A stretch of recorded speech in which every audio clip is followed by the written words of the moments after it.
নমস্কার বন্ধুরা, আমি রুবি গাছ আমার জীবন থেকে বলছি। তো দেখো আমার এই করবি গাছটা আমি কিন্তু জাস্ট একটা জলের ড্রাম কেটে তাতে বসিয়েছি।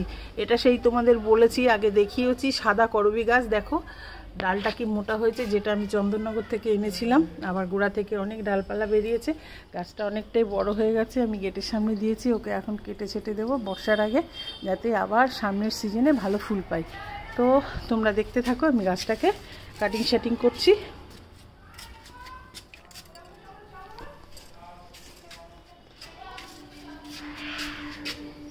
এখান থেকে গাছটা বাঁধা ছিল,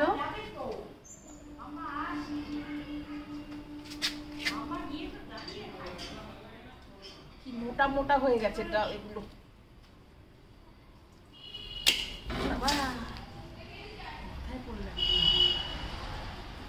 ডালগুলো কাটার কারণও হচ্ছে যে একটু ঝুলে গেছে, লোকের বাড়ি চলে যাচ্ছে, তারপরে লোক হাঁটা চলা করলে তাদের মাথায় লাগছে, তো সেই কারণেও কাটছি, না হলে হয়তো এতটা কাটতাম না।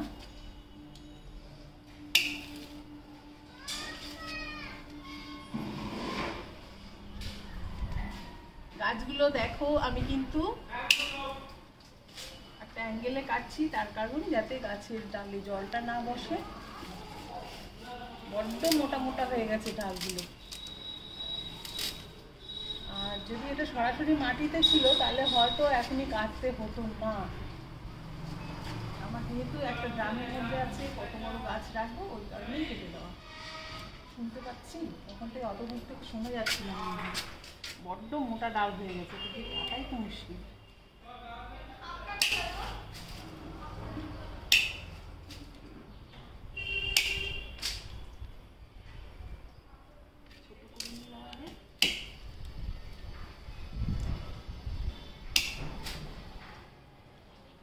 ঝুমকাতে কিছু ডাল দিতে হবে।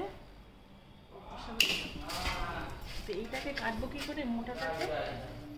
তো দেখো বন্ধুরা, মোটাটা আর এই কাঁচি দিয়ে কাটা যাচ্ছে না, ওটাকে অন্য বড় আমার আর একটা কাঁচি আছে, সেটাকে আনতে হবে, সেটা দিয়ে কাটবো। দেখো বন্ধুরা, দাদাও একটু ট্রাই করছে, যদি এইটা দিয়েই হয়ে যায় তো আর বড় কাঁচিটা আনতে হবে না। মনে হয় না হবে, কারণ ডালটা অনেকটাই মোটা হয়ে গেছে। দেখো বন্ধুরা, দাদা হ্যাকশো নিয়ে এলো, আমার আর বড় কাঁচিটা আনতে হলো না, কাছেই ছিল হ্যাকশোটা, ওইটা দিয়ে কেটে দিল। এটা অবশ্য লোহার রড কাটা না, লোহা কাটা।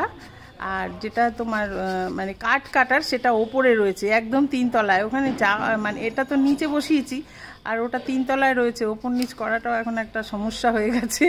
তো যাই হোক, প্রয়োজন হলে যেতেই হতো, তাই এটা দিয়ে যখন কাজ চলে যাচ্ছে, তাই এইটা দিয়েই সেরে নিলাম। দেখো কত মোটা ডাল হয়েছে। এই ডালটা বসালেও একটা সুন্দর কিন্তু গাছ, চারা গাছ তৈরি হতে পারে।